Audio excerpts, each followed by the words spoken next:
Hello everyone. Our today's e-lecture for class BA part 3rd. And in this lecture we will discuss the critical appreciation of the preludes written by T.S. Eliot. And as we know, dear students, in our previous videos from 1 to 5 almost we have prepared 5 or 6 videos, and in our previous 6 videos we have discussed T.S. Eliot's Prelude for second, third and fourth. Okay, it's line by line explanation in English and Hindi also, and this is our next or seventh video regarding the critical analysis of preludes. So as you are able to see on your screen that there is a question. Critical critically analyzes the preludes by T.S. Eliot. आपको exam में इस तरीके से question दिखेगा कि critically analyse करो प्रील्यूड्स को जो टी.एस. एलियट द्वारा लिखे गए हैं, या फिर इस तरीके से भी पूछा जा सकता है, write a short critical note on the title and subject matter of the T S. Eliot poem the preludes. Means आपको प्रील्यूड्स के टाइटल और उसके सब्जेक्ट मैटर पे भी एक क्रिटिकल नोट लिखने के लिए एग्जाम में आ सकता है। ये क्वेश्चन आपको 20 मार्क्स में भी पूछा जा सकता है और 10 मार्क्स वाले सेक्शन में भी पूछा जा सकता है। नेक्स्ट देखिए, इस तरीके से भी क्वेश्चन हमें वहां मिल सकता है। What images are repeated through the different context throughout the poem and give a list of these images. What has been achieved by this repetition? Means what images are repeated throughout the different contexts throughout the poem. पूरी poem में कौन सी images जो हैं वो repeat होती नजर आती है, मतलब किस तरीके का माहौल जो है वो कंटिन्यू चारों ही प्रील्यूड्स में टी.एस. एलियट ने रिपीट किया है, और वो कौन कौन से इमेजेस हैं उनकी लिस्ट आप प्रोवाइड कीजिए। मीन्स उनके बारे में आपको लिखना है, पूरे चारों प्रील्यूड्स का डिपिक्शन यहाँ पे आपको देना पड़ेगा। नेक्स्ट एग्जाम में इस तरीके से क्वेश्चन भी पूछा जा सकता है, what kind of life is depicted by T S. Eliot in preludes. Preludes में किस तरीके का लाइफ जो है टी.एस. एलियट के द्वारा डिपिक्ट किया गया है। एंड नेक्स्ट क्वेश्चन देखो, इस तरह से भी मिल सकता है एग्जाम में, comment upon the sordid aspects of modern city as described in Eliot's prelude. T.S. Eliot के prelude में जो sordid aspect modern city life के, modern city life कहाँ की, वो भी जो बैक स्ट्रीट है जहाँ पे पुअर पीपल रहते हैं, वर्कर क्लास रहते हैं, वहाँ की उस मॉडर्न सिटी का जो सॉर्डिड एस्पेक्ट टी.एस. एलियट ने आपको दिया है उसके बारे में बताइए, ऐसा भी आ सकता है। एंड एट लास्ट देखो, ये क्वेश्चन 2017 में 20 मार्क्स में पूछा गया था यूनिवर्सिटी ऑफ कोटा एग्जामिनेशन 2017 में। तो इस तरीके से भी आपको एग्जाम में देखने मिल सकता है, जैसे T S. Eliot said the poetry can be a criticism of life. T S. Eliot ने क्या कहा है कि पोएट्री वो लाइफ का क्रिटिसिज्म भी हो सकता है। And discuss Eliot as being one of the major points of era of modern poetry with special reference to the preludes. जैसा पेपर फर्स्ट में हम बीए फाइनल ईयर का जो हमारा अकॉर्डिंग टू द सिलेबस हम देखेंगे, तो लास्ट यूनिट है उसमें हमें literary terms and then literary periods, literary history हमें पढ़ने को है। तो उस लिटरेरी हिस्ट्री में हम बीए फाइनल ईयर में दो ही पीरियड मोस्टली पढ़ते हैं, Victorian era and modern era. तो जब हम मॉडर्न पीरियड पढ़ेंगे तो हम देखेंगे कि किस तरीके से टी.एस. एलियट का एक अलग ही स्थान है मॉडर्न पोएट्री में। तो आपको स्पेशल रेफरेंस टू दी प्रील्यूड्स को ध्यान में रखते हुए जो टी.एस. एलियट है उनको डिस्कस करना है as a major point of the era of modern poetry. तो इस तरीके से इतने सारे क्वेश्चंस जो हैं मैंने यहाँ पे डिस्कस किए, 1 2 3 4 5 6, इस तरह से 6 टाइप से आपको क्वेश्चन पूछा जा सकता है एंड ऑलमोस्ट आंसर आपको same as written on your screen ऐसे ही आपको लिखना है। सबसे पहला पॉइंट हम एज ए इंट्रोडक्शन, देखो इंट्रोडक्शन कैसे लिखेंगे ऑल ओवर अगर क्वेश्चन हमें पूछा जाता है। These are the preludes in four parts, were written probably between 1911 and were published in 1915. और ये जो है 4 पार्ट्स में है प्रिल्यूड्स, जो प्रोबेबली कब लिखे गए 1910-1911, जैसा हमने प्रिल्यूड 4 पढ़ते समय डिस्कस किया था कि प्रिल्यूड फर्स्ट और सेकंड 1910 में लिखे गए हार्वर्ड में, और जो प्रिल्यूड थर्ड एंड प्रिल्यूड 4 है वो 1911 में ऑलमोस्ट पेरिस में लिखे गए। तो ये हम जनरल इंट्रो इसी बात से शुरू कर सकते हैं। And these presents unified mode, theme and imagery. Eliot is one of the modern poet who has taken up subjects life, filthy city life and slums. और इलियट एक ऐसा पोएट है जिसने सब्जेक्ट कैसा लिया अपने पोएट्री के लिए, फिल्दी सिटी लाइफ और स्लम को ही उसने यहाँ पे डेपिक्ट किया, which are common to all cities, जो not only even not only for London, सिर्फ लंदन के लिए ही नहीं, ये जो एपिटेफ यहाँ पे एक तरीके से टीएस इलियट ने चिपका दिया हर सिटी के साथ में, क्योंकि जो फिल्दी सिटी लाइफ है जो स्लम्स की, वो almost which are common to all cities. And this poems are 4 sketches, और ये पोएम क्या है, वो 4 स्केचेस है। He depicts the landscape and sordid atmosphere of city where poor people are living in the first 2 preludes। और पहले 2 prelude में उन्होंने यहाँ 4 स्केचेस हमें प्रोवाइड किए हैं। फर्स्ट 2 प्रील्यूड में तो लैंडस्केप और वहाँ का सॉर्डिड एटमॉस्फेयर जो है टीएस इलियट ने बताया है, and he is describing 2 character sketches of the unclean woman in the last 2 prelude, और थर्ड और फोर्थ प्रील्यूड में उसने अनक्लीन वुमन के स्केचेस बताए हैं। These preludes are the reflection on city life and the ugliness of the urban conditions। Means city life का जो urban condition का जो अगलीनेस है वो यहाँ पे हमें टीएस इलियट ने उसी का ही रिफ्लेक्शन हमें मिलता है। And these 4 parts of the preludes present the images of striking city streets and dirty, foul-smelling people of the cities। उन सिटीज के जो एक स्ट्राइकिंग इमेज है वहाँ के फाउल स्मेलिंग पीपल और डर्टी और जो फिल्दी स्ट्रीट्स हैं उनका एक पिक्चर हमारे आंखों के सामने यहाँ पे टीएस एलियट ने प्रस्तुत किया है। And these the poet shows a dreary and depressing world through his preludes। The word prelude means a preparatory exercise expected to lead to something more full-fledged। हम पहले भी इसको डिस्कस कर चुके हैं। Means the prelude is an introductory word to the next great word। Means prelude का अगर हम शब्दशः अर्थ देखें तो prelude मतलब है एक introductory word to next great work। कोई बड़ा काम जो है उससे पहले जो प्रिपरेटरी एक्सरसाइज होती है वो। And we can touch the following points to analyse the prelude, और प्रील्यूड को एनालाइज करने के लिए हम जो है वो फॉलोइंग पार्ट्स फॉलोइंग पॉइंट्स के रूप में हम उसको डिस्कस कर सकते हैं।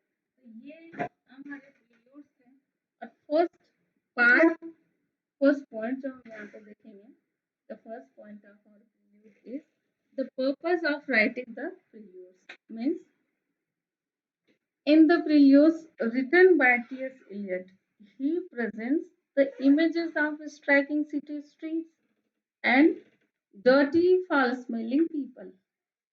The purpose of preludes is to present to readers a dreary and depressing world, and through all these images the narrator observes that these people are living in dirty places, dirty streets, and their works are also dirty and dispirited।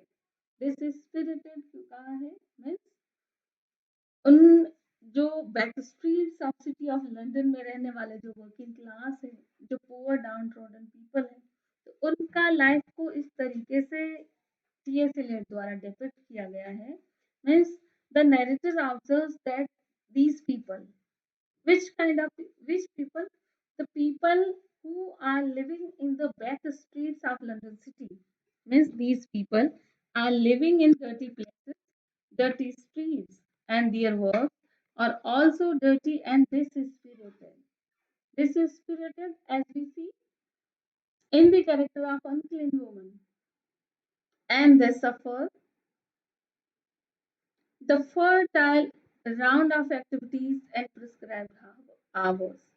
And there is a little hope for them to escape from their dull, sordid, and mechanical existence.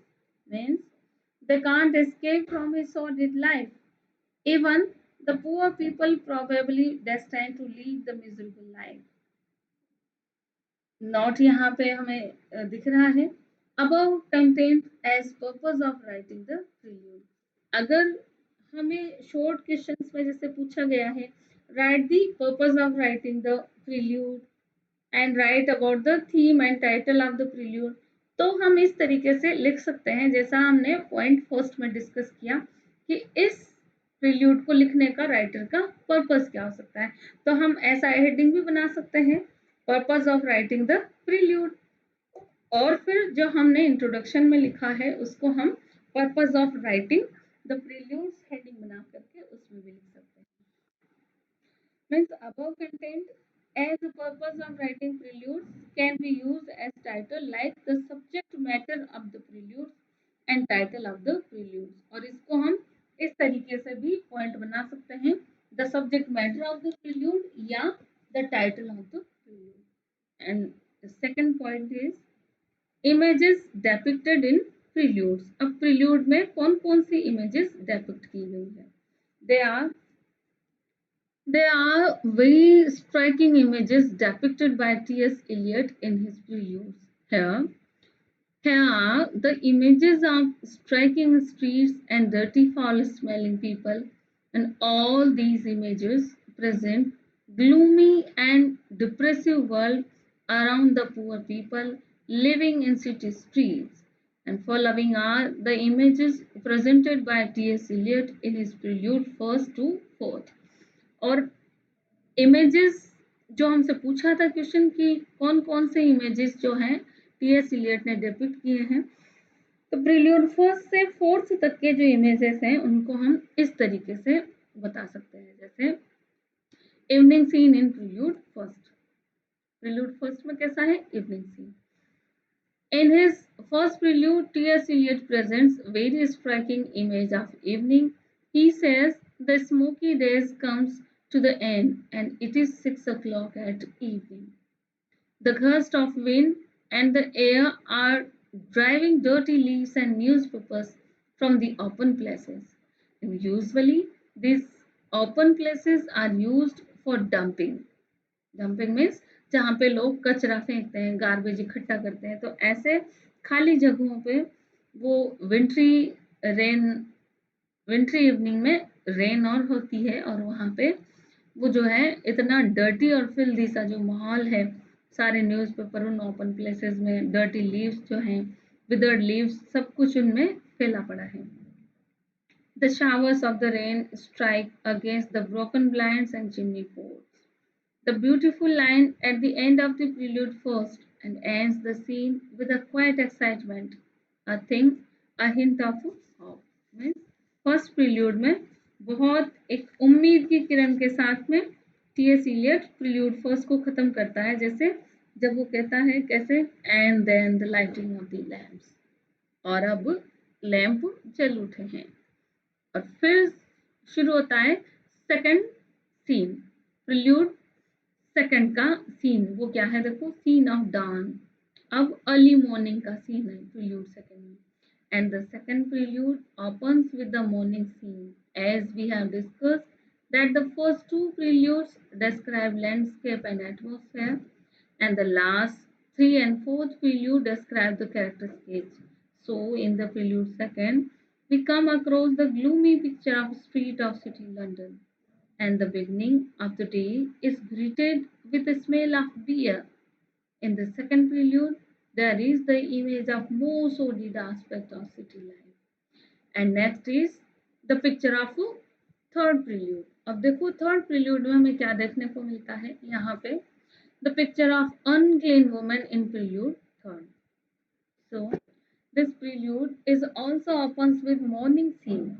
पहले prelude में evening scene, second में morning scene आ गया, third में वही morning scene का जो picture है वो चल रहा है, और अब यहाँ पे एक लेडी आ गई है और उस अनक्लीन वुमन की पिक्चर थर्ड प्रील्यूड में है, सुबह का टाइम है। And is also opens with morning scene in a room of unclean woman। यहाँ पे एक unclean woman के कमरे का सुबह का सीन है prelude third में। And she is thinking of her sordid experiences of last night।